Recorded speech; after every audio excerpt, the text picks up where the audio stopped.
بحمدللہ تعالی ثم الحمدللہ تعالی ماہ مقدس رمضان المبارک اپنی پوری آن بان اور شان کے ساتھ ہمارے ہاں جلوہ فرما ہے۔ بحمدللہ تعالی ثم الحمدللہ تعالی ایمان والے اپنے رب کی رحمتوں کے دریا میں غوطہ ہیں اور رب کائنات جل وعلا کی عنایات بے پائے سے مستفیض ہو رہے ہیں۔ ایک حدیث مبارکہ کے مفہوم کے مطابق رمضان مبارک کا پہلا حصہ رب ذوالجلال کی رحمتوں کے نزول کا حصہ تھا کہ رب کائنات جل وعلا نے اپنی رحمتوں کے دروازے ایمان والوں کے لیے کھول دیے۔ جس طرح صحیح حدیث مبارکہ ہے، میرے کریم فرماتے ہیں کہ رب کریم رمضان مبارک کی آمد کے ساتھ ہی جنت کے دروازے کھول دیتا ہے، جہنم کے دروازوں کو بند کر دیا جاتا ہے، رب ذوالجلال کی رحمتوں کا نزول شروع ہو جاتے ہیں رمضان مبارک کی آمد کے ساتھ ہی۔ گویا وہ رحمت والا عشرہ اور دوسرا عشرہ رب کائنات جل وعلا کی عنایات بے پایہ کا عشرہ تھا، مغفرت کا عشرہ، یعنی رب کائنات جل وعلا مغفر فرماتا ہے۔ قبل ازیں بھی بعض اوقات میں یہ وضاحت کے ساتھ بیان کر چکا ہوں کہ غفر کا معنی کیا ہے۔ غفر کا لفظی معنی ہوتا ہے ڈھانپ لینا۔ رب کائنات جل وعلا کی ایک شان غفار ہے، چھپا لینے والا، ڈھانپ لینے والا، یعنی گناہ گاروں کو اپنے دامن کرم میں پناہ دے دینے والا۔ ستار کا لفظی معنی ہوتا ہے چھپانا، کہ ایمان والوں کے گناہوں پر وہ پردہ ڈال دیتا ہے۔ بادام کے چھلکوں کو بھی غفر کہتے ہیں اور سر پر اوڑھی جانے والے ہیلمٹ کو بھی عربی میں غفر کہتے ہیں، جو سر کو چھپا لیتا ہے، ڈھانپ لیتا ہے۔ تو گویا پہلے عشرہ میں رب کائنات نے رحمتوں کا نزول فرمایا، دوسرے عشرہ تک اتنی رحمتیں نازل ہوگی کہ ایمان والے رحمتوں کے اندر چھپ گئے، ان کے اوپر نیچے دائیں بائیں ہر چہار جانب رحمت ہی رحمت ہو گئیں۔ اور تیسرا عشرہ میرے کریم کے ارشاد گرامی قدر کے مطابق صلی اللہ تعالی علی حبیبہ دائما ابدا مغفرت کا عشرہ، یعنی جہنم سے آزادی کا جو عشرہ، گناہوں کو رب کائنات نے معاف فرما دیا، اب ایمان والوں کو جہنم سے آزاد فرما دیا۔ میرے کریم آقا تاجر اربجم شفیع معظم رحمت عالم کی امت پر اللہ تعالیٰ نے خاص احسان فرمایا کہ بات بات پر بخشش کے بہانے بنا دیے، بات بات پر بخشش کے بہانے بنا دیے۔ بلکہ ایک روایت ہے، صحیح حدیث مبارکہ ہے، میرے کریم آقا تاجر اربجم شفیع معظم رحمت عالم صلی اللہ تعالیٰ علیہ وآلہ وسلم ایک دن صحابہ کرام کی نگاہوں سے اوجل تھے۔ میرے کریم آقا کو صحابہ نے نہ پایا، مدینہ طیبہ کا ماحول ہے، اور ان میں بعض ہے کہ ذہن میں یہ بات گزری، خدا نخواستہ خدا نخواستہ خدا نخواستہ کوئی خبیث منافق یہودی حضور کو نقصان نہ پہنچائیں۔ ڈر تھا، خطرہ تھا، حضور کی تلاش میں نکلے صحابہ اکرام رضوان اللہ اجمعین۔ ابی ہریرہ کہتے میں بھی تلاش میں نکلا، میں نے تاجدار اربجم شفیع معظم رحمت اللہ کو تلاش کر لیا۔ میرے کریم آقا رسول عربی کو تلاش کرنا قدر آسان تھا کہ جس راہ سے میرے نبی گزرتے تھے وہ راہیں خوشبوؤں سے مہک اٹھتی تھیں۔ فرماتے حضور ایک باغ کے اندر تھے، باغ میں پانی لگانے کے لیے ایک دیوار میں سوراخ کیا ہوا تھا، میں سوراخ کے راستے اندر داخل ہو گیا، باغ کا دروازہ بند تھا، میں نے وہاں اپنے کریم آقا تاجدار اربجم شفیع معظم رحمت اللہ کو پایا، تشریف فرما تھے۔ تو میں نے عرض کیا یا رسول اللہ علیہ وسلم، صحابہ کرام آپ کی عدم موجودگی کی وجہ سے پریشان ہیں، کہ آپ موجود نہیں تھے، وہ پریشان ہو گئے یا رسول اللہ علیہ وسلم، میں آپ کی تلاش پہ نکلا، میں نے آپ کو پا لیا۔ تو میرے کریم آقا رسول عربی شفیع معظم رحمت عالم صلی اللہ علیہ وسلم نے ان کو اپنے نالین مقدس عطا فرما دیے، مبارک جوڑا نالین مقدس جوتے شریف عطا فرما دیے، اور فرمایا ابو ہریرہ جا، جو تجھے ملے اسے خوشخبری سنا دے۔ نالین مقدس عطا فرمانے کے بعد فرمایا ابو ہریرہ جا، جو تجھے ملے اسے خوشخبری سنا دیں کہ جس سے یقین کامل کے ساتھ پڑھ لیا لا الہ الا اللہ محمد رسول اللہ، وہ جنت میں داخل ہو جائے گا۔ یہ سنا دے خوشخبری۔ ابھی ہریرہ کہتے ہیں کہ میں حضور کے وہ نالین مقدس لے کر نکلا، مجھے سب سے پہلے جو صاحب ملے وہ حضرت عمر تھے رضی اللہ تعالیٰ عنہ۔ ابی ہریرہ کہتے ہیں کہ میں نے ان کو کہا کہ دیکھو ابی ہریرہ، میں بس حضور کو تلاش کر چکا ہوں۔ یہ دیکھو حضور کے نالین مقدس ہیں صلی اللہ تعالیٰ علیہ حبیبہ دائما ابدا، اور حضور نے مجھے فرمایا ہے کہ لوگوں کو جا کے خوشخبری سنا دے کہ جو بھی پڑھ لے گا لا الہ الا اللہ محمد رسول اللہ وہ جنت میں داخل ہو جائے گا۔ یہ سنتے ہی حضرت فاروق اعظم نے ان کے سینے پر زور سے تھپڑ مارا، کہا چل واپس پلٹ جا، کسی کو نہ کہنا۔ ابی ہریرہ رونے کے انداز میں، ضرب شدید تھی، رونے کے انداز میں واپس پلٹے۔ حضرت عمر بھی پیچھے پیچھے تھے، اسی باغ میں آ گئے جہاں سے حضور نے ان کو بھیجا تھا۔ حضرت ابی ہریرہ نے شکایت کی کہ یا رسول اللہ صلی اللہ تعالیٰ علیہ وسلم، آپ نے جو مجھے ارشاد فرمایا تھا، میں نے پہلے بندے کو وہ خوشخبری سنائی عمر کو، اسی نے مجھے مارا ہے۔ میرے نبی فرمانے کے صلی اللہ تعالیٰ علیہ وآلہ وسلم، عمر تو نے اسے کیوں مارا؟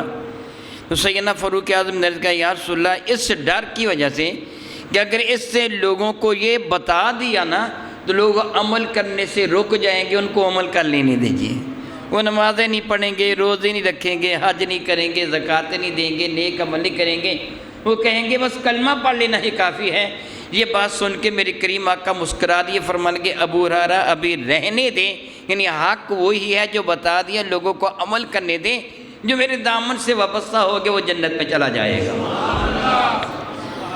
علماء کرام فرماتے ہیں کہ نبی متشم رحمت کون مکا علیہ طیّت ثنا نے جو نالین مقدس عطا فرمائے تھے ان میں ایک راز تھا، وہ یہ کہ حضور کوئی بھی شے عطا فرما سکتے تھے، اپنا مبارک امامہ شریف اپنی چادر مبارک عطا فرما سکتے تھے، نہ بھی عطا فرماتے، ویسے ہی فرماتے ابو ہریرہ جا کے لوگوں کو بتا دیں میں یہاں موجود ہوں، یا خود تشریف لے آتے، باغ سے باہر تشریف لے آتے، نالین مقدس کیوں عطا فرمائے۔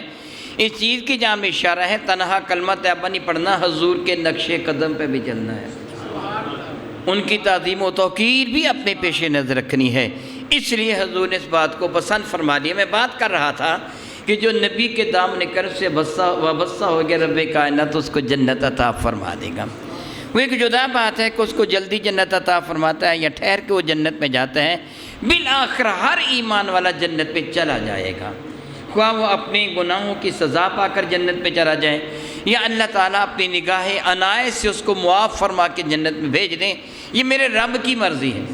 جس طرح ایک صحیح حدیث مبارکہ ہے کہ میرے کریم آقا رسول اللہ نے ارشاد فرمایا، سیدنا عبداللہ ابن مسعود اس حدیث کے راوی ہیں کہ میرے نبی علیہ کریم شفیع معظم رحمۃ اللہ نے ارشاد فرمایا کہ کسی بندے کو بارگاہ رب العزت میں پیش کیا جائے گا تو خلاق کائنات جل وعلا اس سے اس کے گناہوں کا ذکر فرمائے گا، تو نے یہ جرم کیا، یہ جرم کیا، یہ جرم کیا، وہ بندہ کانپے گا، لرزہ بر اندام ہو گیا، یعنی اس پہ کپ کپی طاری ہوگی، زور زور سے کانپے گا، اللہ تعالیٰ اس کے گناہ گنواتا جائے گا اور وہ ڈر کی وجہ سے کانپے گا، بہت کانپے گا، کیونکہ سامنے جہنم کی آگ بھڑک رہی ہوگی، اس پہ گناہگاروں کو ملنے والی سزا ناقابل برداشت ہوگی، اسے یقین ہو جائے گا کہ میرے گناہ جو گنوائے جا رہے ہیں نا تو عنقریب میرا اللہ حکم دے گا اتنے گناہوں کا یہ حامل ہے، اٹھاؤ اس کو جہنم میں ڈالو، تو اب مجھ کو جہنم میں ڈالا جائے گا۔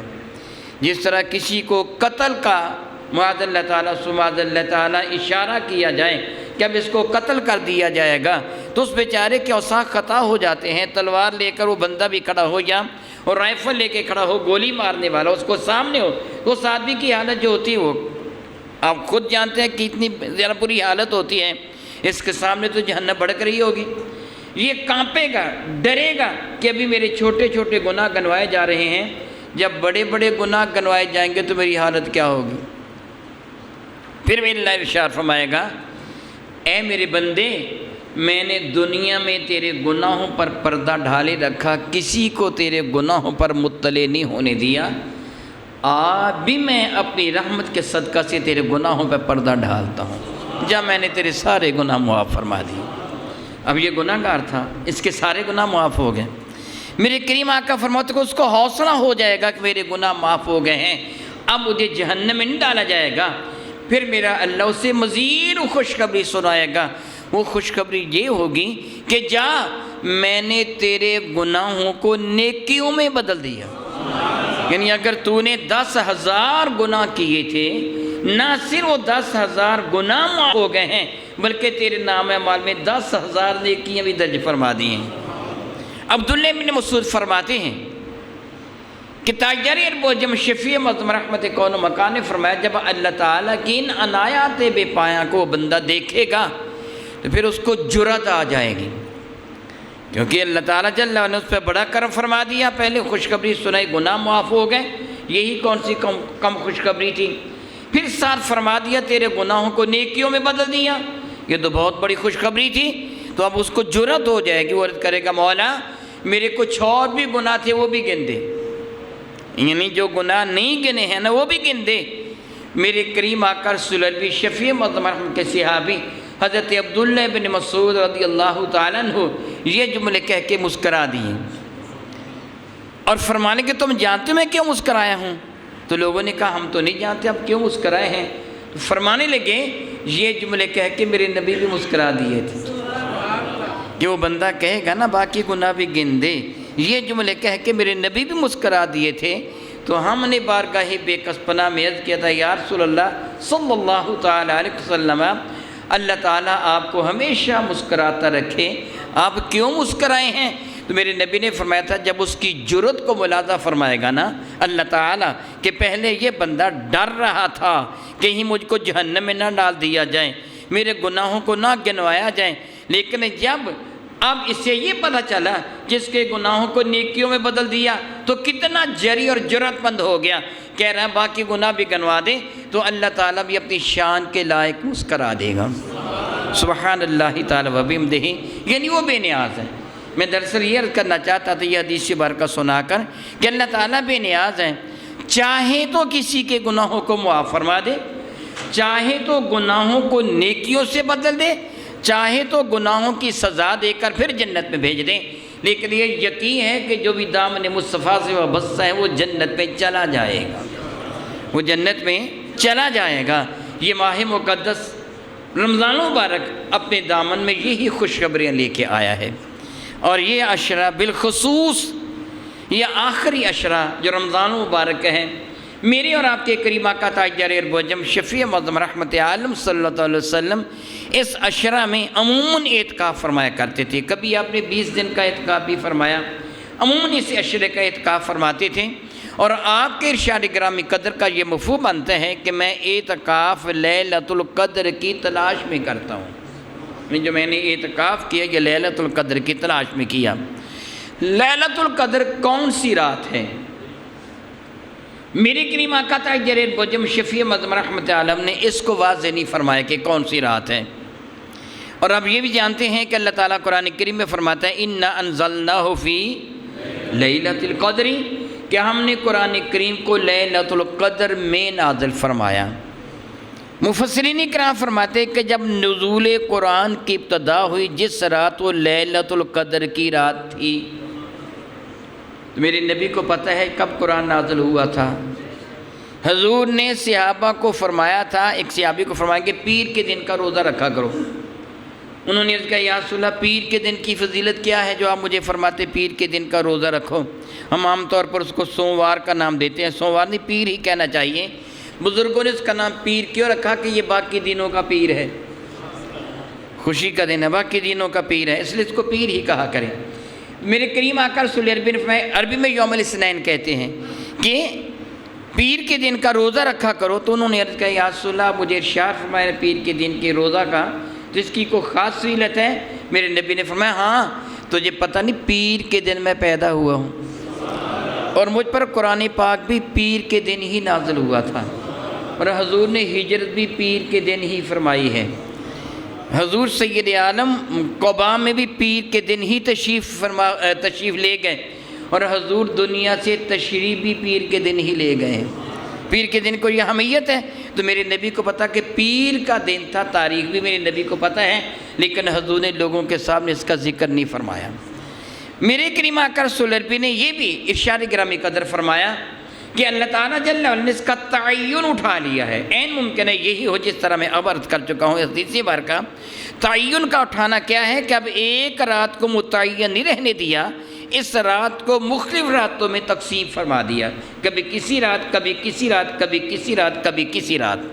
ایسے کیوں کیا؟ یہ بھی رب کائنات کا میرے نبی کی امت پر احسان ہے۔ یہ بھی اللہ تعالیٰ کا میرے نبی کی امت پر احسان ہے کہ جو اس نیت کے ساتھ کسی بھی رات عبادت کرے گا کہ میں لیلۃ القدر کی نیت سے عبادت کرتا ہوں، کوئی بڑی بات نہیں، رب کائنات اسے لیلۃ القدر کا ثواب عطا فرما دے۔ میں نے پڑھا نزہۃ المجالس میں کہ بنی اسرائیل کے زمانہ میں ایک شخص عابد و زاہد تھا، وہ جنگل بیابان میں جا رہا تھا۔ بنی اسرائیل میں ان دنوں قحط سالی تھی، یعنی لوگوں کے پاس روٹی نہیں تھی، سادہ سے لفظوں میں یوں سمجھیے قحط سالی تھی۔ تو انہوں نے ریت کا بہت بڑا ایک ڈھیر دیکھا، ہوا نے ریت کو جمع کر رکھ دیا، بڑا ڈھیر تھا، پہاڑ تھا ریت کا، سادہ لفظوں میں یوں کہیے۔ تو ان کے دل میں یہ خیال پیدا ہوا، اے کاش جتنا بڑا یہ پہاڑ ریت کا ہے نا، اگر میرے پاس اتنا آٹا ہوتا تو میں بنی اسرائیل کے غریبوں میں تقسیم کر دیتا تاکہ ان کو 2 وقت کی روٹی میسر آ جاتی۔ اگر اتنا میرے پاس آٹا ہوتا، رب کائنات اس وقت کے نبی کی جانب وحی نازل فرمائے، اسے کہہ دو کہ میں نے اس ریت کے ٹیلے کے برابر آٹا تقسیم کرنے کا ثواب تمہیں عطا فرما دیا ہے، تمہاری نیت اعلیٰ تھی، اس بنا پہ تمہیں یہ اجر عطا فرما دیا۔ تو یہ سارا نیت کے ساتھ رات جاگے گا، شاید آج لیلۃ القدر ہی ہو، کوئی بڑی بات نہیں، رب کائنات اس کو اپنی عنایات و پائیں سے نواز دیں۔ میرے کریم آقا رسول بھی شفیع معظم رحمۃ اللہ سے عرض کیا گیا تھا، یا رسول اللہ علیہ السلام لیلۃ القدر کو میں کب تلاش کروں؟ سیدنا ابو ذر غفاری نے عرض کیا تھا میں کب تلاش کروں؟ تو میرے کریم آقا رسول نے فرمایا تھا کہ رمضان مبارک میں۔ عرض کیا تھا رمضان مبارک کے کس عشرہ میں؟ میرے کریم آقا نے فرمایا تھا کہ رمضان مبارک کے آخری عشرہ میں تلاش کرنا۔ انہوں نے عرض کیا یا رسول اللہ آخری عشرہ کی کن راتوں میں تلاش کروں؟ میرے کریم آقا قدرے ناراض ہو گیا، فرمانے کے تاک راتوں میں تلاش کر، خبردار اس کے آگے سوال نہ کر۔ یعنی رب کائنات نے جس کی کو چھپا رکھا ہے تو اس کو ظاہر کرنا چاہتے ہیں۔ گویا میرے نبی نے فرمایا کہ میں تجھے بتا تاک راتوں میں تلاش کر، کبھی کس رات ہوتی تاک رات، کبھی کس تاک رات ہوتی، کبھی کس تاک رات ہوتی ہے۔ ایک مرتبہ صحابہ کرام باہم بیٹھے تھے اور گفتگو کر رہے تھے کہ لیلۃ القدر کی شب کون سی شب ہے۔ دوسرے صحابی کہنے لگے مجھے ایک واقعہ یاد ہے، واقعہ یہ تھا کہ تاجدار المعجم شفیع معظم رحمت عالم صلی اللہ علیہ وسلم ترکیہ کے بنے ہوئے چمڑے کے خیمہ میں معتکف تھے۔ آپ نے اعتکاف فرما رکھا تھا، حضور کے لیے خیمہ لگایا جاتا تھا، حضور خیمہ کے اندر اعتکاف فرماتے تھے، یعنی الگ تھلگ بیٹھ کر عبادت کرنے میں اپنا لطف اور مزہ آتا ہے، الگ تشریف فرما ہوا کرتے تھے۔ اللہ تعالیٰ کے حضور میں دعا کرتا ہوں رب کائنات آپ سب کو حرمین شریفین کی زیارت کا شرف عطا فرمائے۔ کبھی آپ کا جی چاہے کہ میں اس جگہ کی زیارت کرنا چاہتا ہوں جس جگہ میرے نبی اعتکاف فرمایا کرتے تھے، تو ریاض الجنہ میں آپ حاضری دیں تو جو پہلا استوانہ ہے، یعنی وہ ستون ہے جو آدھا روضہ انور کے اندر ہے، آدھا روضہ انور کے باہر ہے، گویا پہلی صف ریاض الجنہ کی جو پہلی صف ہے وہ استوانہ، اس کے اوپر لکھا استوانۃ السریر، سریر عربی میں چارپائی کو کہتے ہیں۔ میرے نبی کے لیے اعتکاف کی خاطر چارپائی اس جگہ بچھائی جاتی تھی۔ مسجد نبی شیفہ کا ماحول کچا تھا، جس طرح ابھی میں عرض کروں گا، وہاں کیچڑ بھی ہو جاتا تھا، اس لیے حضور چارپائی مبارکہ پہ اعتکاف فرمایا کرتے تھے۔ میرے قریب نے چارپائی کو پسند فرمایا، بلکہ جب میرے قریب آکر رسول اللہ شفیع معظم رحمت عالم صلی اللہ علیہ وسلم مدینہ طیبہ میں تشریف لائے تو حضرت سیدنا ابو ایوب انصاری رضی اللہ تعالیٰ عنہ کے پاس وہ مکان جو اصل میں میرے نبی کا مکان تھا اس پہ تشریف فرما ہوئے تو حضور نے سوال فرمایا تھا تمہارے یہاں کوئی چارپائی نہیں ہے کہ میں نے چارپائی پہ آرام کرنا ہے؟ تو ایک صحابی نے بارگاہ سالت امام میں چارپائی پیش کی تھی۔ میرے کریم آقا نے زمین پر بھی آرام فرمایا ہے اور چارپائی پر بھی آرام فرمایا، دونوں طریقے سے میرے نبی نے آرام فرمایا۔ بہرحال میں نے یہ وضاحت اس لیے کی کہ کسی کے ذہن میں شاید خدشہ نہ پیدا ہو۔ وہ صحابی کہتے ہیں کہ رسول مشرف رحمت عالم صلی اللہ علیہ وسلم نے خیمہ سے باہر منہ نکالا، فرمانے کہ بھئی آج لیلۃ القدر ہے اور جس کسی نے اللہ تعالیٰ کی بات کرنی بات کر لو، آج لیلۃ القدر ہے۔ وہ صحابی کہنے لگے ایک آہ بھر کر، وہ منظر اب بھی میری نگاہوں کے سامنے ہے، میرے کریم آقا رسول اللہ کی پیشانی پر گیلی مٹی لگی ہوئی تھی، حضور کی پیشانی پر گیلی مٹی لگی ہوئی تھی، وہ منظر اب بھی مجھے یاد ہے۔ دوسرے سے ابھی کہنے لگا ہاں مجھے بھی یاد آ گیا، اس دن بارش ہوئی تھی، مسجد نبی شریفہ میں کیچڑ ہو گیا تھا، ہم نے کیچڑ میں کھڑے ہو کر نماز ادا کی تھی، اور وہ رمضان المبارک کی 21ویں تاریخ تھی۔ وہ رمضان المبارک اس سال 21ویں تاریخ کو یہ تھا، یہ لیلۃ القدر، یعنی لیلۃ القدر کبھی کسی رات ہے، کبھی کسی رات ہے، کبھی کسی رات ہے، لیکن جو آدمی بالخصوص آخری عشرہ کی ان راتوں کا اہتمام کرتا ہے، یعنی عبادت کرتا ہے رب کائنات کی رضا کی خاطر، وہ یقیناً لیلۃ القدر کی رات کو بھی پا لیتا ہے۔ میں قبل ازیں ایک سے زیادہ مرتبہ یہ وضاحت کر چکا ہوں، سارے سال کے لیے وضاحت کر چکا ہوں، اور بار بار میں اس لیے کہتا ہوں کہ معلوم نہیں کب کسی کے ذہن میں یہ خیال پیدا ہو جائے کہ آئندہ میں یہی عمل کروں گا، پھر اس کو بھی اجر ملے گا اور اللہ تعالیٰ میری بھی مغفر فرما دے گا۔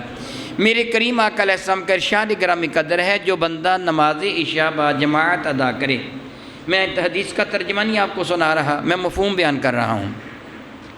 مفہوم یہ بنتا ہے کہ کوئی بندہ نماز عشاء با جماعت ادا کرے خشوع و خضوع کے ساتھ، اور اللہ کا ذکر کرتے کرتے سو جائے، ایک روایت میں باوضو سو جائیں، صبح نماز فجر اٹھ کر با جماعت ادا کر لیں، اللہ تعالیٰ اس کے رات کے سونے کو بھی عبادت میں درج فرما دیتا ہے۔ یعنی اگر کوئی آدمی یہی اہتمام کر لے پورا رمضان المبارک یا سال بھر کہ روزانہ نماز عشاء با جماعت پڑھیں اور اللہ کا ذکر کرتا کرتا دنیاوی لذات سے وہ اپنے آپ کو بچاتا ہوا، ادھر ادھر کی باتیں کرنا، گفتگو کرنا، اس سے بچتا ہوا وہ اللہ تعالیٰ جل وعلا کی یاد میں سو جائیں، صبح نماز فجر با جماعت پڑھ لے، تو اس کی ہر رات، جس طرح خوب کسی نے کہا، ہر شب قدر است گر قدر دانی، ہر رات ہی تیرے لیے شب قدر بن سکتی ہے اگر تجھے رات کی قدر کرنا آ جائے۔ رب ذوالجلال نے اس کی فضیلت بیان فرمائی، اِنَّا أَنزَلْنَاهُ فِي لَيْلَةِ الْقَدْرِ، کہ بے شک ہم نے قرآن مجید فرقان میں کو لیلۃ القدر میں نازل فرمایا، عزتوں والی رات میں نازل فرمایا، تقدیر تقسیم کی جانے والی رات میں نازل فرمایا، لوگوں کے مقدر بنائی جانے والی رات میں قرآن مجید فرقان میں کو نازل فرمایا۔ وَمَا أَدْرَاكَ مَا لَيْلَةُ الْقَدْرِ، رب کائنات قرآن کریم کے قاری کو ایک احساس دلاتا ہے، تو کیا ادراک، سوچ، فہم، شعور، عقل، دانش، حساب لگانا، تو کیا ادراک رکھتا ہے، یعنی تو کیا سوچ سکتا ہے، تیرے وہم و گمان سے بالا تر ہے لیلۃ القدر کی شان۔ لیلۃ القدر خیر من الف شہر، لیلۃ القدر 1000 مہینے سے افضل ہے۔ 83 سال اور 4 ماہ کے قریب عرصہ بنتا ہے 1000 مہینے کا، 1000 مہینے کے برابر نہیں ہے، 1000 مہینے سے افضل ہے۔ افضل کتنی ہیں یہ میرا اللہ جانتا ہے۔ یہ جگہ میں یہ بھی وضاحت کر دوں، عربی میں گنتی 1000 تک گنی جاتی تھی عموماً، نہیں 1000 سے زیادہ گنتی نہیں عربی میں گنی جاتی تھی۔ اگر 100,000 1 لاکھ کا نہ ہوتا تو الفا الفن کہتے، 1000 وہ لاکھ گنا جاتا، 200,000 2000 3000 یعنی گنتی کی انتہا 1000 تک تھی، اس لیے اللہ تعالیٰ نے 1000 کا لفظ ارشاد فرمایا۔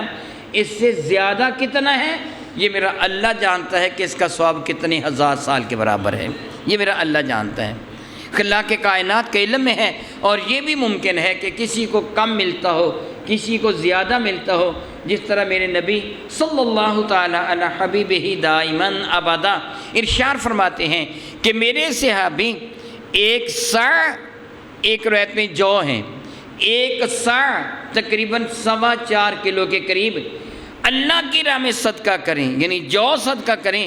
غیر صحابی احد پہاڑ کے برابر سونا صدقہ کرے تو صحابی کے درجے کو نہیں پا سکتا، یعنی ہر ایک کا درجہ جدا جدا ہے۔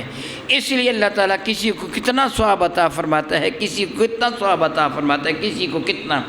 رب ذوالجلال اس رات کی فضیلت کا ارشاد فرماتا ہے کہ یہ وہ رات ہے کہ جو 1000 مہینے سے افضل ہے، لیلۃ القدر خیر من الف شہر۔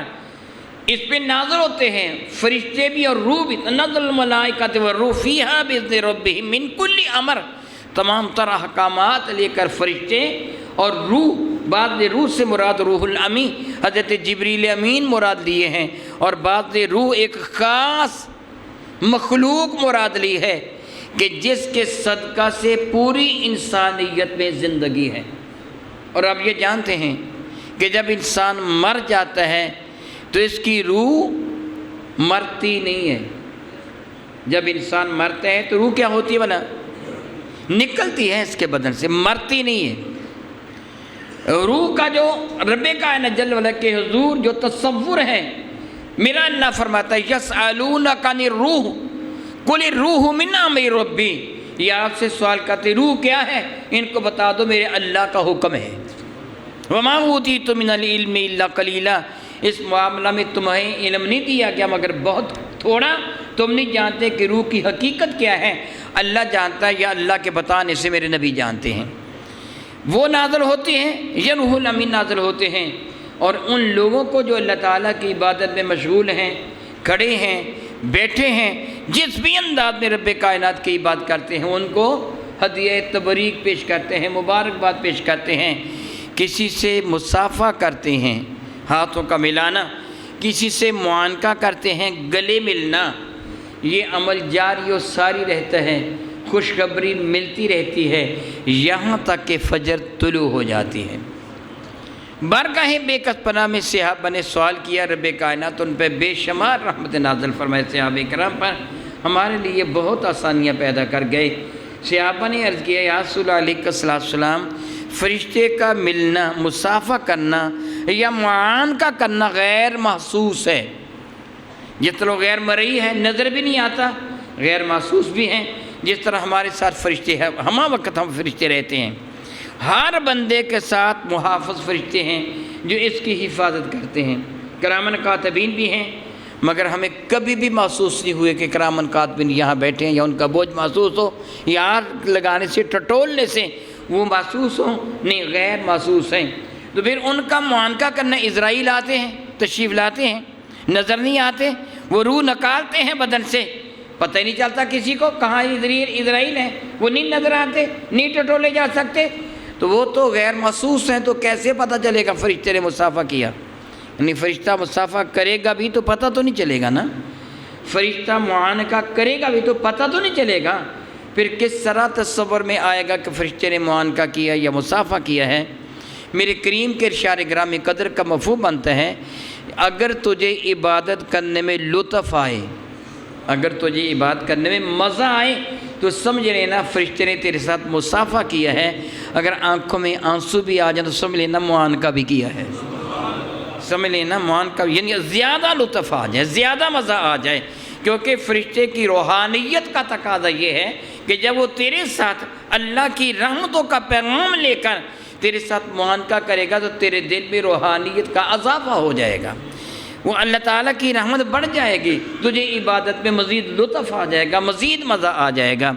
میرے اور آپ کے کریم آقا تاجدار عرب و عجم شفیع معظم رحمت عالم صلی اللہ تعالیٰ علیہ وآلہ وسلم سے ہماری ماں سیدہ زاہدہ طیبہ طاہرہ عائشہ الصدیقہ رضی اللہ تعالیٰ عنہ نے عرض کیا تھا، یا رسول اللہ صلی اللہ تعالیٰ علیہ وسلم، اگر مجھے پتہ چل جائے کہ یہ رات لیلۃ القدر کی رات ہے اور اس رات مانگے کی دعا کو رد نہیں کیا جاتا، ویسے یاد رکھیے لیلۃ القدر کے علاوہ بھی میرے کریم آقا کا ارشاد گرامی قدر ہے صلی اللہ تعالیٰ علی حبیبہ دائماً ابدا وعلی آلہ وصحبہ وبارک وسلم، ہر رات جب رات کا آخری پہر ہوتا ہے تو رب کائنات جل وعلا کی رحمت آسمان دنیا کی طرف نزول اجلال فرماتی ہے۔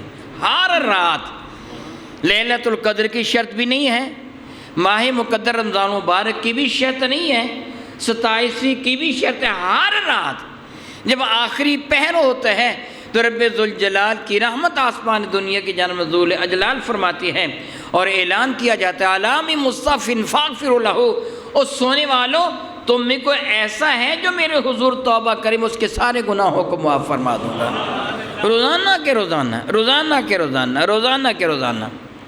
بلکہ ایک روایت کا مفہوم بنتا ہے جب بندہ تہجد کے لیے اپنے بستر کو چھوڑتا ہے، مفہوم حدیث ہے، تو رب ذوالجلال ملائکہ سے ارشاد فرماتے ہیں اس بندے کو کس نے مجبور کیا کہ اپنے آرام کو، اپنے چین کو، اپنے سکون کو، اپنی نیند کو اس سے قربان کر دیا۔ کوئی بھی اس کے قریب موجود نہیں جسے مجبور کرے اٹھو کھڑا ہو ورنہ تجھے سزا ملے گی، کسی سزا کا ذکر نہیں ہے۔ کسی نے اس کو یہ ترغیب نہیں دی اٹھو تجھے فلاں انعام ملے گا، کسی انعام کی ترغیب بھی نہیں ہے۔ اس کو کس نے مجبور کیا بستر چھوڑنے پر؟ میں نے پہلے عرض کیا، میں ترجمہ نہیں بتا رہا، میں آپ کو مفہوم بتا رہا ہوں۔ فرشتے عرض کرتے مولا تعالیٰ یہ تیری محبت میں اٹھا ہے، یعنی اس کو تیرے پیار نے مجبور کیا کہ اٹھو بستر کو چھوڑ دے، اپنے رب کے حضور سراپا نیاز بن کے کھڑا ہو جا۔ پھر میرا اللہ فرماتا گواہ ہو جو میں نے اس کے گناہ معاف فرما دیے ہیں، اس کو میں نے اپنا محبوب بنا لیا ہے۔ نماز تہجد میرے نبی پر فرض تھی، ہمارے لیے سنت ہے۔ میرے کریم آقا رسول اللہ کی وہ عمل کی گئی چیز کو جب ہم اپنائیں گے تو سنت کہلوائے گی، ہم پر یہ سنت ہے۔ تو میں کہہ رہا تھا کہ ہماری ماں سیدہ عائشہ صدیقہ نے میرے نبی سے سوال کیا، یا رسول اللہ صلی اللہ تعالی علیہ وسلم دائماً ابدا، ارشاد فرمائیے اگر مجھے پتہ چل جائے کہ یہ رات لیلۃ القدر ہے میں اپنے رب سے کیا مانگوں؟ تو میرے کریم صلی اللہ تعالی علیہ وسلم نے ارشاد فرمایا یوں مانگ لینا، یوں عرض کرنا، اللہم انک عفو کریم تحب العفو فاعف عنی، مولا تعالیٰ تو معاف فرمانے والا، عافیت عطا فرمانے والا کریم ہے۔ سبحان اللہ، اللہ تعالیٰ کیا ہے؟ کریم۔ کیا ہے؟ کریم۔ ایک ہوتا ہے سخی، سخا کرنے والا، ایک ہوتا ہے جواد، مزید سخاوت کرنے والا۔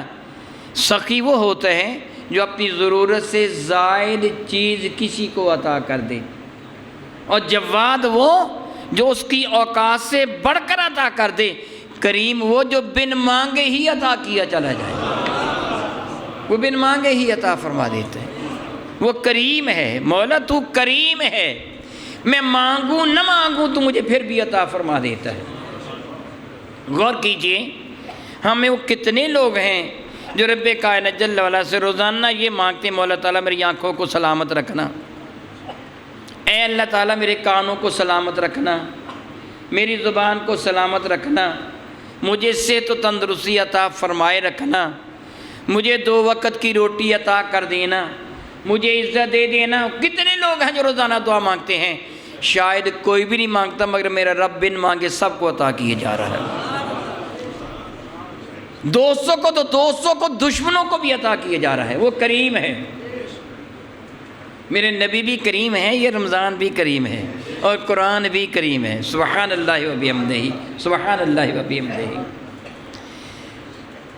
فرمایا کہ عرض کرنا اے اللہ تو کریم ہے، بن مانگے عطا فرمانے والا ہے، اور اس کی اوقات سے بڑھ کر عطا فرمانے والا ہے۔ جو مانگ جس کو تو دے رہا ہے اس کی اوقات سے بڑھ کر عطا فرمانے والا ہے۔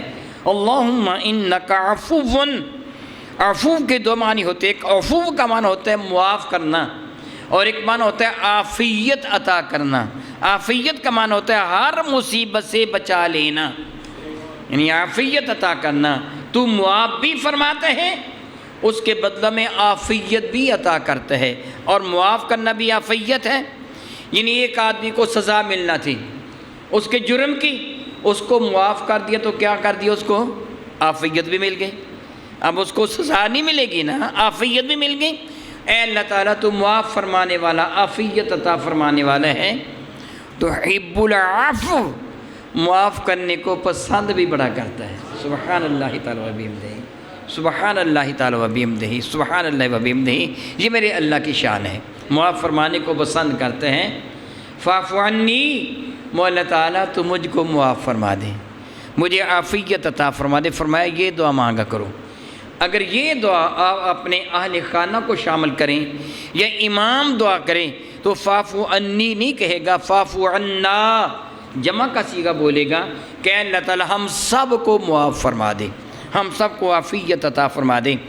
اگر آپ روزانہ کی دعا میں اس دعا کو شامل کر لیتے ہیں، سارا رمضان روزانہ کی دعا میں آپ شامل کر لیتے ہیں، اللہم انک عفو کریم تحب العفو فاعف عنا یا فاعف عنی، آگے یا کریم و یا کریم وہ اضافی چیز ہے، اس کو بھی شامل کر لیں تو کوئی حرج نہیں ہے۔ تو اگر آپ اس دعا کو روزانہ کی دعا میں شامل کر لیتے ہیں تو کوئی رات تو لیلۃ القدر کی ہوگی نا، کوئی رات تو ہوگی نا، اس رات بھی آپ نے یہ دعا مانگ لی، اور رب کائنات جل وعلا چاہے تو اپنے دربار مقدم سے شرف قبول سے نواز دیں۔ یاد رکھیے اللہ تعالیٰ پر کچھ واجب نہیں ہے، اللہ تعالیٰ پہ کچھ بھی واجب ہے کہ ضرور اللہ کو کرنا پڑے گا، یہ واجب ہے کہ اللہ کو ضرور کرنا پڑے گا، یہ اللہ تعالیٰ پہ کچھ بھی واجب نہیں ہے۔ وہ سبحان ہے، بے نیاز ہے، قبول فرما لے تو اس کی عطا ہے، نہ قبول کرے تو اس کی رضا ہے۔ ہم نے مانگنا ہے، ہم نے مانگنا ہے۔ حضرات کرام قدر، میں آپ کی خدمت میں گزارش کروں گا کہ سارا سال ہی اپنے رب کی جس قدر ممکن ہو سکے عبادت کریں۔ یہ دن جو باقی ہیں احادیث مبارکہ کے مطابق 21ویں، 23ویں، 25ویں، 27ویں، 29ویں، ایک روایت میں رمضان کی آخری رات کوئی بھی لیلۃ القدر ہو سکتی ہے۔ کم از کم یہ رات ہے تو آپ اپنے رب کی عبادت میں بسر کر دیں۔ میں یہ نہیں کہتا کہ آپ ساری رات جاگیں، نہیں، جس قدر ممکن ہو سکے آپ کے لیے آسانی ہو اتنا جاگ لیں۔ جب نیند ستائے، میرے کریم آقا کی ایک سنت بھی ہے، یاد رکھیے، میرے اور آپ کے کریم آقا تاجدار بجم شفیع معظم رحمت عالم صلی اللہ علیہ وسلم عبادت الہی میں مشغول و مصروف رہتے، تسلسل کے ساتھ عبادت کرتے، اور کبھی کبھی عبادت کرتے کرتے اس عمل کو چھوڑ کر امہات المومنین کے پاس آ کے بیٹھ جاتے، تھوڑی دیر ان سے گفتگو کرتے، دوبارہ پھر عبادت میں مشغول ہو جاتے۔ یعنی جس کو آج ہم کہتے ہیں ریلیکس کر لینا اپنے آپ کو، تھوڑا سا تازہ دم کر لینا اپنے آپ کو، یہ بھی میرے نبی کی سنت ہے۔ حضور کا ہر عمل ہی امت کے لیے فائدہ بخش ہے، اس لیے اگر آپ نوافل ادا کرتے کرتے تھک جاتے ہیں تو آپ کا جی چاہتا ہے میں تھوڑی دیر لیٹ لوں، تو آپ کے لیے لیٹنا جائز ہے۔ یہ بھی اپنے آپ کو فریش کرنا ہے، ریفریش کر کے اپنے آپ کو پھر سے تازہ دم کر کے عبادت کے لیے پھر سے اپنے آپ کو تیار کر لینا۔ دراصل اصل مقصد یہ ہے کہ عبادت میں خشوع و خضوع ہو، محبت ہو، دل جمعی ہو، نفرت اور تھکاوٹ نہ ہو کہ آدمی کہے جی کہ معاذ اللہ تعالیٰ معاذ اللہ تعالیٰ، میں اللہ سے معافی مانگتا ہوں، توبہ نعوذ باللہ من ذالک۔ بطور مثال ایک آدمی نے خیال کیا کہ میں سورہ یاسین شیفہ پوری کی پوری ایک رکعت میں پڑھوں گا، وہ سورہ یاسین شیفہ شروع کر کے کہ میں پھنس گیا ہوں، کیا کروں، اب پوری سورہ تو بڑی لمبی ہے، میں تو تھک گیا ہوں۔ نہیں، عبادت میں یہ نہیں ہونا چاہیے۔ عبادت میں معاذ اللہ تعالیٰ سبحانہ تھکاوٹ ہو گئی ہے مجھے، میں کیا کروں، یہ نہیں ہونا چاہیے۔ جس قدر تیرے دل میں اللہ کی محبت زیادہ ہوگی، تیرا درجہ اسی قدر زیادہ بلند ہو جائے گا، اسی قدر اضافہ ہو جائے گا۔ اس لیے اگر آپ دیکھتے ہیں کہ قرآن پاک کی تلاوت کر تو آنکھیں تھک گئی ہیں، تھوڑی دیر کے لیے آنکھوں کو بند کر کے ٹیک لگا لیں، اس دوران فارغ نہ بیٹھیں گے، درود پاک پڑھیں گے، اللہ تعالیٰ کا ذکر کریں گے، اور یہ چیز کتنی اللہ تعالیٰ کو محبوب ہے۔ میرے کریم آقا رسول عربی شفیع معظم رحمت عالم صلی اللہ تعالی وسلم نے کبھی صحابہ سے ارشاد فرمایا تھا، ایک روایت میں کہ صحابہ نے عرض کیا تھا، ایک سے زیادہ روایتیں ہیں، مفہوم ان سب کا یہ ہے کہ عرض کیا گیا یا میرے نبی نے سوال فرمایا کہ اعلیٰ موت کون سی ہے، تو صحابہ نے عرض کیا کہ یا رسول اللہ آپ ارشاد فرمائیے سب سے اعلیٰ موت کون سی ہے، تو میرے کریم آقا رسول عربی نے فرمایا اس حال میں تیری موت آئے کہ تیری زبان اللہ کے ذکر سے تر ہو۔ تو صحابہ کرام نے کیا ہم نے تو خیال کیا تھا کہ شہادت کی موت اعلیٰ ہے، تو میرے کریم آقا نے وضاحت فرمائی اگر تو کافروں سے اتنی لڑائی کرے کہ تیری تلوار ٹوٹ جائے، تیرا جسم خون آلود ہو جائے، خون میں لتڑ جائے، اس سے بھی بہتر ہے کہ جب تو مرے تیری زبان پر اللہ کا ذکر ہو۔ اس لیے اس بات کو اپنا لیجئے، چلتے پھرتے کام کاج کرتے ہوئے، آپ سفر پہ ڈرائیونگ کرتے ہوئے یا ویسے سفر بیٹھے ہوئے آپ اللہ کا ذکر کرتے رہیں، کون کیا جانتا ہے کہ موت کب آ جائے گی۔ تو اس لیے جب آپ تھوڑی دیر کے لیے نوافل پڑھتے پڑھتے تھک کر آرام کرنا چاہیں، قرآن کریم کی تلاوت کرتے کرتے آنکھیں تھک گئیں، تھوڑی دیر آرام کرنا چاہیں، بے شک لیٹ جائیں، آنکھیں بند کر لیں، مگر زبان اللہ کے ذکر سے تر رکھیں، یعنی وہ لمحہ غفلت والا نہ آئے، اللہ تعالیٰ کا ذکر آپ کرتے رہیں۔ اگر اس حال میں آپ کو نیند بھی آ جائے گی نا، نیند بھی آ جائے گی، نیند تو چھوٹی چیز ہے نا، موت بڑی چیز ہے۔ حدیث سے بارکہ ہے بندہ جو کرتا ہوا دنیا سے جائے گا قیامت کے دن وہی کرتا ہوا اٹھے گا۔ گویا اگر آپ درود پاک پڑھتے پڑھتے دنیا سے چلے گا تو قیامت کے دن بھی وہ خوب کسی نے کہا نا، میں سو جاؤں یا مصطفیٰ کہتے کہتے، کھولے آنکھ صلی اعلیٰ کہتے کہتے، یعنی مراد یہ آنکھ کھلنا دنیا کی نہیں ہے، گویا میں حضور کا ذکر کرتے ہو درود پاک پڑھتے پڑھتے مر جاؤں، قیامت کے اٹھوں تو درود پاک پڑھتا ہو ہی اٹھوں۔ تو یہ بھی آپ اپنا سکتے ہیں کہ جس قدر آپ آسانی کے ساتھ عبادت کرنا چاہیں عبادت کریں، اور جب آپ تھکاوٹ محسوس کریں بے شک آرام بھی کر لیں، رزق حلال کماتے ہیں تو وہ بھی عبادت ہے۔ گویا آپ کی زندگی کا ہر ہر لمحہ اگر میرے نبی کی سنت کے مطابق عمل آپ کرتے ہیں تو عبادت بن جاتا ہے، ہر قول و فعل عبادت بن جاتا ہے، بیوی بچوں کی خاطر ماں باپ کی خاطر کمائی کرنا عبادت بن جاتا ہے۔ تو اب جس قدر ممکن ہو سکے سارا سال، پھر رمضان نہ ہو تو کم از کم یہ عشرہ ضرور بھی ضرور رب کی عبادت کے لیے وقف کر دیجیے، پوری کوشش کیجئے کہ اپنے رب کی عبادت میں روز و شب وقف کر دوں گا۔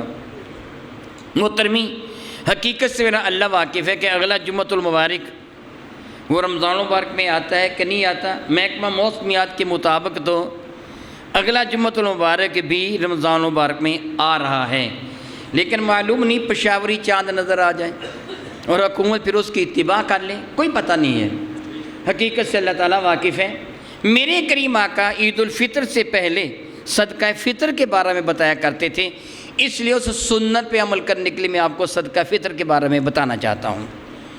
اگر یقین ہوتا کہ اگلا جمعہ آئے گا پھر صدقہ فطر کے موضوع پہ اگلے جمعۃ المبارک کو گفتگو کر لیتا، لیکن پتہ نہیں ہے، اس لیے صدقہ فطر کے بارے میں عرض کر دیتا ہوں۔ رب کائنات کا اللہ کی عزت کی قسم میرے نبی کی امت پر بڑا ہی احسان ہے، بڑا ہی احسان ہے۔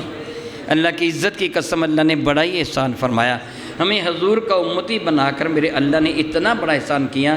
اللہ کی قسم اگر ہم الٹے لٹک کر اپنے رب کا شکر ادا کریں نا تو حق کے شکر ادا نہیں کر پاتے۔ وہ کون ہے جس سے گناہ نہیں ہوتا ہوگا، غیبت نہیں ہوتی ہوگی، چغلی نہیں کرتا ہوگا، وہ کون ہے جس سے گناہ نہ ہوتا ہوگا؟ میں اللہ تعالیٰ سے معافی مانگتا ہوں یہ جملے کہہ رہا ہوں۔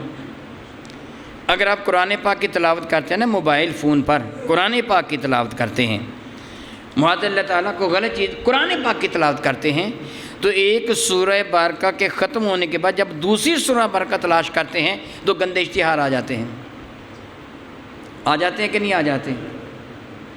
پھر آنکھوں نے وہ دیکھ لیے کہ نہیں دیکھ لیے، کس طرح آپ گناہ سے بچیں گے؟ میں نے ایک مثال دی ہے آپ کو، ہم سے گناہ ہوتے ہیں اور روزہ پھر اس عظمت کو کھو بیٹھتا ہے جو عظمت روزے کا ایک خاصہ ہے۔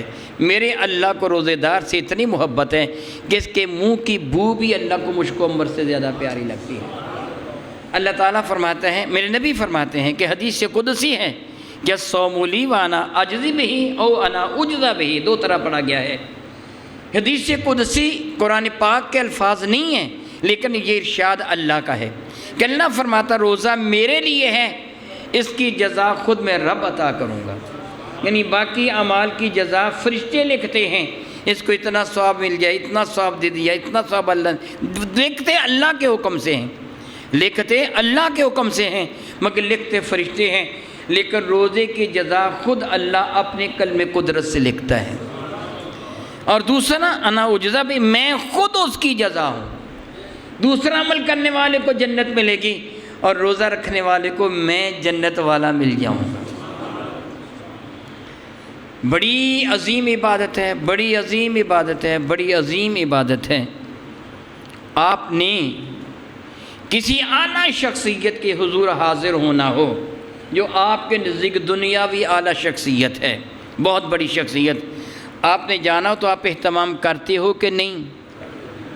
اپنے بال بھی کٹواتے ہو، جس کو حجامت بنانا کہتے ہیں، اپنے بال بھی کٹواتے ہو، کپڑے بھی صاف ستھرے پہنتے ہو، بلکہ بعض اوقات اپنی اوقات سے بڑھ کر مہنگے پہنتے ہو کہ میں نے ایک بڑی شخصیت کو ملنے کے لیے جانا ہے۔ اہتمام کرتے ہو نا، اپنے بدن کو صاف ستھرا بناتے ہو، خوشبوؤں میں بساتے ہو، بہت زیادہ اپنے آپ کو میک اپ کر کے، یعنی میک اپ کا حد سے بڑھ کر اپنے آپ کو تیار کرنا، حد سے بڑھ کر اپنے آپ کو تیار کر کے اعلیٰ شخصیت کے حضور جاتے ہو۔ اگر رب کے حضور جانا ہو تو، اور روزے کا تحفہ لے کے جانا ہو تو روزہ کیسا ہونا چاہیے؟ ہمارے روزے میں وہ نقص آ جاتا ہے، خرابی آ جاتی ہے، عیب آ جاتے ہیں، میرے نبی فرماتے صدقہ فطر ادا کر دو سارے عیب دور ہو جائیں گے۔ سبحان اللہ و بحمدہ، کتنا احسان کر دیا اللہ تعالیٰ نے، کتنا کرم کر دیا اللہ تعالیٰ نے۔ تھوڑی سی رقم خرچ کر لو، تھوڑی سی رقم خرچ کر لو، جو روزے میں عیب آ گیا، میں اللہ تعالیٰ سے معافی مانگتا ہوں، ایک بات عرض کرنا چاہتا ہوں، مثال نہیں دی جا سکتی، میں کون حقیر انسان یہ مثال دوں۔ آپ نے کسی کو تحفہ پیش کرنا ہو تو جیسی شخصیت اس کے شایان شان تحفہ پیش کیا جاتا ہے، ایسے ہے نا، معمولی تحفہ اعلیٰ شخصیت کو پیش نہیں کیا جاتا، اپنی اوقات سے بڑھ کر بندہ تحفہ پیش کرتا ہے، ایسے ہے نا۔ تو انہیں رب کے حضور روزے کو بطور تحفہ پیش کرنا اعلیٰ ترین ہونا چاہیے تھا۔ تیرے روزے میں نقص آ گیا، کسی کی غیبت ہو گئی، بد نظری ہو گئی، چغلی ہو گئی، نماز پڑھی، میں نے کہا کہ ہم گناہ سے نہیں بچ سکتے، میں بھی نماز پڑھتا ہوں، آپ بھی نماز پڑھتے ہیں، مگر حال کیا ہوتا ہے، دھیان نماز کی طرف ہوتا ہی نہیں ہے، کبھی کسی جانب دھیان، کبھی کسی جانب دھیان، یہ گناہ نہیں تو اور کیا ہے؟ کس طرح تم گناہوں سے بچو گے؟ دل میں برے خیالات آتے ہی رہتے ہیں، شیطان ساتھ ہے، گناہوں سے نہیں بچا جا سکتا۔ تو روزے میں وہ پاکیزگی و طہارت نہیں رہ گئی تھی، میرے نبی نے فرمایا صدقہ فطر ادا کر دو سارے گناہ معاف کر کے روزہ عرف اور اعلیٰ ہو جائے گا، رب کے حضور پیش کرنا اس کو آسان ہو جائے گا، اعلیٰ ہو جائے گا۔ پھر ایمان سے بتائیے، میں تم کو اللہ کی قسم دے کے سوال کروں گا، پھر صدقہ فطر اعلیٰ شے ہے کہ نہیں؟ اعلیٰ شے ہے نا، ہمارے روزوں کو پاک کر دینے والی شے۔ خوشی خوشی ادا کیجئے، مولا تیرا کرم ہے کہ میرے روزوں میں میری بے وقوفی کی وجہ سے جو نقص آ گیا تھا، تیرے نبی نے اس نقص کو دور کرنے کا طریقہ بتا دیا۔ پھر دیکھو کتنی آسانی کر دی میرے نبی نے، کتنی آسانی کر دی میرے نبی نے، کتنی آسانی کر دی، امت کے لیے کتنے کریم ہیں۔ میرے نبی فرمانے لگے اس زمانہ میں گندم کم ہوا کرتی تھی، مدینہ طیبہ یا گردنوا کے علاقوں میں گندم نہیں ہوتی تھی، جو ہوتے تھے، بارانی علاقہ تھا، یعنی بارش جس طرح ہمارے ہاں یہ اتھال کا علاقہ ہے کہ ادھر نہریں نہیں ہیں، پانی کا انتظام نہیں ہے، بارش ہو جائے تو ٹھیک ہے، نہیں تو نہ صحیح، زیادہ زیادہ کنوؤں کا پانی، کنواں بھی آسانی کے ساتھ مدینہ طیبہ گردنوا میں نہیں نکلتا تھا، پہاڑی علاقہ تھا، تو پہاڑی علاقوں میں بارش ہو جائے تو ٹھیک ہے، نہیں تو نہ صحیح، اس لیے عموماً جو وغیرہ تو ہو جاتے تھے، گندم نہیں ہوتی تھی، جو تھے، البتہ باغات تھے، کھجوروں کے باغات بھی تھے اور انگوروں کے باغات، ان کو کنووں سے پانی لگایا جاتا تھا، کھجوروں کے باغات کو اور انگوروں کے باغات کو، اس لیے انگور اور خشک انگور جس کو آپ کشمش کہتے ہیں، پنجابی میں میوے کہتے ہیں، یہ بکثرت ہے، کھجوریں بکثرت تھیں، جو بکثرت ہے، گندم کبھی کبھار کوئی قافلہ آتا تو گندم کی چند بوریاں لے آتا، لوگ تھوڑی تھوڑی گندم خرید کے رکھ لیتے کہ خاص کوئی مہمان آئے گا تو گندم کی روٹی پکائیں گے، وگرنہ گندم کی روٹی نہیں پکتی تھی۔ میرے نبی نے فرمایا جو تمہارے ہاں اضافی ہیں، کھجوریں جو تمہارے ہاں کافی مقدار میں ہیں، کشمش سوکھے ہوئے انگور یا منقع جس کو آپ کہتے ہیں، بکثرت مفید پایا جاتا ہے، اس لیے جو آدمی اس سے صدقہ فطر دینا چاہے وہ ایک پورا سا تقریباً 4 کلو 400 گرام بطور احتیاط ہے، تھوڑا زیادہ ہی ہو جائے تو افضل ہے، 4 کلو بھی کہتے ہیں، 4 کلو سے تھوڑا زیادہ دیں، زیادہ افضل ہے۔ اور جو آدمی گندم لینا چاہے وہ آدھا سا پیش کر دیں، کیونکہ گندم اس زمانے میں نہیں، ہمارے ہاں گندم کثرت کے ساتھ پائی جاتی ہے، اس لیے کہ عام آدمی جس کو آپ سفید پوش کہتے ہیں اس کے پاس وسعت نہیں ہے، وہ گندم کے ساتھ صدقہ فطر ادا کرے، تقریباً 2.25 کلو، 2 کلو 200 گرام۔ اور اگر کسی کو اللہ تعالیٰ نے وسعت دی ہے تو وہ گندم پہ نہ ٹرکائے اپنے آپ کو، میں نے یہ نہیں کہا غریب کو نہ اپنے آپ کو نہ ٹرکائے، اس کو اللہ تعالیٰ معاذ اللہ اگر قبول نہ کرے گا تو وہ کیا کر سکے گا؟ تیرا روزہ تو صحیح نہ ہوا۔ پھر اس صدقہ فطر کے پیش کرنے کا مقصد تو رب کو راضی کرنا ہے نا، اللہ کو راضی کرنا ہے۔ ذرا سوچ، میرا ابا اللہ تعالیٰ ان کو غریق رحمت فرمائے، میرے والد صاحب مجھ سے کہیں بیٹے مجھے روٹی دے، میں اپنے ابا جی کو روٹی پیش کروں تو کیا باسی روٹی پیش کروں گا؟ کل کی پکی ہوئی روٹی ان کو دوں گا اور اپنے لیے میں تازہ روٹی رکھوں گا، ایسے کروں گا؟ کیا کروں گا؟ ان کو تازہ دوں گا، اپنے لیے باسی رکھ لوں گا۔ عجب بات ہے، ابا کو چیز دینی ہو تو میں اعلیٰ دوں، اگر رب کی راہ میں دینی ہے تو مجھے حیا چاہیے۔ اور پھر یہ اللہ پر احسان ہی ہے، احسان تو اپنے اوپر کر رہا ہوں۔ یاد رکھیے، یاد رکھیے، یاد رکھیے، جو اللہ کی راہ میں آپ دیں گے وہ آپ کے لیے جمع ہوگا۔ اللہ محتاج نہیں ہے، میرے نبی نے کرم فرمایا وہ تیرے لیے کو جمع کیا ہے، وہ تیری آخرت کا خزانہ ہے۔ میرے کریم آقا رسول اللہ نے کبھی ارشاد فرمایا تھا، اپنے آپ کو دوسروں سے پیچھے نہ رکھ، بے وقوف جو تم مر جائے گا، جتنی دولت ہے وہ باقی لوگوں کے لیے چھوڑ جائے گا، دیکھ تو نے اپنے آگے اپنے لیے کیا بھیجا ہے۔ وَلْتَنْظُرْ نَفْسٌ مَا قَدَّمَتْ لِغَدٍ، ہر بندہ سوچے میں نے اپنے لیے کیا بھیجا ہے۔ یاد رکھیے یہ آپ نے اپنے لیے جمع کرنے ہیں، اس لیے بہتر ہوگا کہ زیادہ سے زیادہ اللہ تعالیٰ کی راہ میں خرچ کریں۔ جو صاحب ثروت ہیں وہ 4.25 کلو نہیں 4.5 کلو کے قریب، یعنی 4 کلو 400 گرام یا کم از کم 4 کلو، میں کہوں گا اضافہ ہی کریں، اللہ تعالیٰ کی راہ میں کنجوسی نہ کریں، اضافہ کریں۔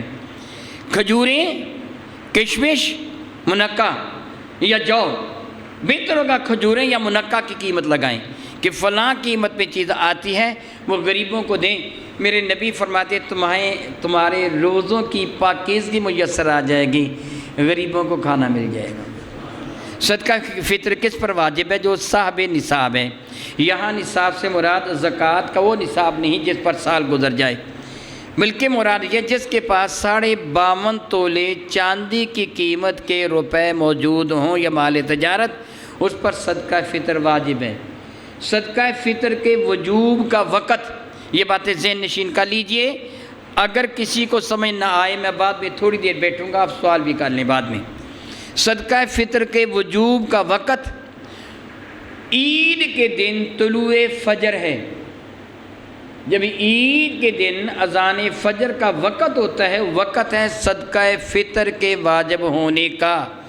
اس لیے جو بچہ اس وقت سے پہلے پیدا ہو گیا اس کے باپ دادا پر اس کی طرف سے صدقہ فطر واجب ہے۔ جو بچہ فجر کے بعد پیدا ہوا اس پر صدقہ فطر واجب نہیں ہے۔ جو بندہ فجر سے پہلے امیر ہو گیا کہ اس کو کسی نے اتنی دولت دے دی، بے شک صدقہ فطر ہی کسی نے اتنا دے دیا، وہ امیر ہو گیا تو اس پر صدقہ فطر واجب ہے۔ جو فجر کے بعد ہوا اس پر صدقہ فطر واجب ہے نہیں ہے۔ باپ پر، یہ مسئلہ بھی ذہن نشین کر لیجئے، ہمارے یہاں بڑی غلط فہمی پائی جاتی ہے۔ باپ پر اس کی نابالغ اولاد کی طرف سے صدقہ فطر واجب ہے۔ میں آپ سے سوال کرتا ہوں، باپ پر، جملہ مکمل کیجئے، اس کی نابالغ اولاد کی طرف سے صدقہ فطر واجب ہے۔ بالغ اولاد کا صدقہ فطر باپ پر واجب نہیں ہے۔ بیوی کا صدقہ فطر خاوند پر واجب نہیں ہے، لیکن اگر باپ اپنی بالغ اولاد کا صدقہ فطر ادا کرے تو بہت اچھا ہے، خاوند اپنی بیوی کی طرف سے صدقہ فطر ادا کرے بہت اچھا ہے۔ لیکن اگر بیٹے جدا رہتے ہوں، باپ جدا ہو، تو بہتر یہ ہے کہ بیٹا اگر والدین کی طرف سے صدقہ فطر ادا کرنا چاہے یا والدین اپنے اس بیٹے کی جانب سے صدقہ فطر ادا کرنا چاہیں تو اس کو اطلاع دے دیں، یعنی اس سے اجازت لے لیں کہ بیٹے میں تیری طرف سے صدقہ فطر ادا کر رہا ہوں، یا بیٹا والدین کو کہے کہ باجی امی جی میں تمہاری طرف سے صدقہ فطر ادا کر رہا ہوں۔ مہمان کا صدقہ فطر پھر میزبان پر واجب ہے؟ جی بتائیے بنا۔ تو جب بیوی کا صدقہ فطر خاوند پر واجب نہیں تو مہمان کا کہاں سے آ گیا؟ ہمارے رواج جو مہمان آ گیا اس کا صدقہ فطر واجب نہیں، بیوی کا بھی صدقہ فطر خاوند پر واجب نہیں۔ اگر بیوی خود صاحب نصاب ہے تو اس کا صدقہ فطر اس پر واجب ہے، خاوند پر نہیں۔ اگر صاحب نصاب نہیں تو پھر کسی پر بھی واجب نہیں۔ اولاد صاحب نصاب نہیں تو اولاد پر بھی واجب نہیں ہے۔ نابالغ اولاد کا ماں پر صدقہ فطر واجب نہیں ہے۔ اگر ماں ہے یعنی وہ بیوہ ہے بالفرض یا اس کو طلاق دے دی گئی ہے، مطلقہ ہے، تو اس پر واجب نہیں کہ اپنی نابالغ اولاد کا صدقہ فطر ادا کریں۔ باپ پر واجب ہے باپ نہ ہو تو دادا پر واجب ہے، ماں پر یا دادی پر صدقہ فطر اولاد کا واجب نہیں ہے۔ یہ میں نے اختصار کے ساتھ مسائل بیان کر دیے ہیں۔ صدقہ فطر کس کو دیں گے؟ جس کو زکوٰۃ دی جا سکتی ہے اس کو صدقہ فطر بھی دیا جا سکتے ہیں، اور یہ بتانا ضروری نہیں ہے صدقہ فطر ہے، آپ عیدی کہہ کر بھی صدقہ فطر کسی کو دے سکتے ہیں۔ کسی کی عزت کی حفاظت کرنا بھی اللہ کو محبوب ہے، اللہ کو پیارا ہے۔ زکوٰۃ یا صدقہ فطر کن کو نہیں دیا جائے گا؟ غور سے سن لیجئے، اصول ماں باپ، ان کے ماں باپ، ان کے ماں باپ، دادا دادی نانا نانی، ان کو صدقہ فطر یا زکوٰۃ نہیں دی جائے گی۔ فروع شاخ آگے، اولاد در اولاد، یعنی اولاد اولاد کی اولاد، ان کو بھی صدقہ فطر اور زکوٰۃ نہیں دی جائے گی۔ لیکن جب ایک سائٹ پہ ہو جائیں گے تو صدقہ فطر دیا جا سکے گا۔ میں مثال دے کے سمجھاتا ہوں۔ باپ کو صدقہ فطر دیا جا سکتا ہے؟ بتائیے، سارے بتا دو۔ نہیں دیا جا سکتا۔ چچا دیا جا سکتا ہے، چچا باپ نہیں ہے، ایک طرف نکل گیا ہے۔ بیٹے کو صدقہ فطر ہے؟ نہیں دیا جا سکتا۔ بہو کو صدقہ فطر دیا جا سکتا ہے، بہو حقیقی بیٹی نہیں ہے۔ بیٹی کو صدقہ فطر نہیں دیا جا سکتا، داماد کو دیا جا سکتا ہے۔ میری بات آپ سمجھ گئے ہوں؟ میں نے آپ کو مثال دے کے سمجھایا ہے۔ اس لیے اگر کوئی آدمی یہ دیکھے کہ میری بیٹی غریب ہے، کوئی آدمی یہ دیکھے کہ میرا بیٹا غریب ہے اور وہ ان کو صدقہ فطر دینا چاہے، تو بیٹی کو نہ دے، اپنے داماد کو دے دے، اپنے نواسے کو بھی نہ دے، وہ بیٹی کا بیٹا ہے۔ داماد بیٹا حقیقی نہیں ہے، داماد کو دے دیں۔ اسی طرح دیکھتے ہیں کہ میرا بیٹا وہ غریب ہے، صدقہ فطر میں اسے دے دینا چاہتا ہوں، اپنے بیٹے کو نہ دے، اپنے پوتے پوتیوں کو نہ دے، اپنی بہو کو دے دے۔ میری بات کی سمجھ آپ کو آ گئی؟ عیدی کہہ کے دے دے، جائز ہے۔ یعنی کسی کی عزت نفس کی پرواہ بھی کیجئے، اسے بیچارے کو بے عزت نہ کیجئے۔ اسی طرح اگر آپ کسی کو دینا چاہ رہے ہیں ایسے سفید پوش کو کہ جو لوگوں کے سامنے ہاتھ نہیں پھیلاتا، اللہ تعالیٰ فرماتا ہے یحسب الجاہل اغنیاء من التعفف، ایک نہ جاننے والا اس کو غنی خیال کرتا ہے کیونکہ وہ لوگوں سے مانگتا نہیں ہے۔ اگر آپ کے علم میں ہے کہ آپ کے رشتہ داروں میں، آپ کے محلہ میں، آپ کے عزو کروا میں کوئی ایسا شخص ہے کہ جو غریب ہے اور کسی کے سامنے ہاتھ نہیں پھیلاتا، بہترین یہ ہے کہ صدقہ فطر اس کو دیں۔ یہ ہم جمع کرواتے ہیں، جی فلاں مدرسے میں جمع کروا دو، فلاں تنظیم کے پاس جمع کروا دو، فلاں چیئرٹی اکٹھی کرنے اس کے پاس جمع کرا دو، ڈونیشن اکٹھے کرنے ان کے پاس جمع کرا دو۔ اس سے بہتر ہے اپنے ہاتھوں سے دیں اور تحقیق کر کے دیں کہ کس کو دیا جانا چاہیے، تاکہ اصل حق داروں پر آپ کا صدقہ اور زکوٰۃ وغیرہ پہنچیں۔ میں دعا کرتا ہوں کہ رب کائنات میرے نبی کے صدقہ سے ہمیں حقائق کو سمجھنے اور عمل کی توفیق و ہمت عطا فرمائے۔ آمین ثم آمین، وآخر دعوانا ان الحمد للہ رب العالمین۔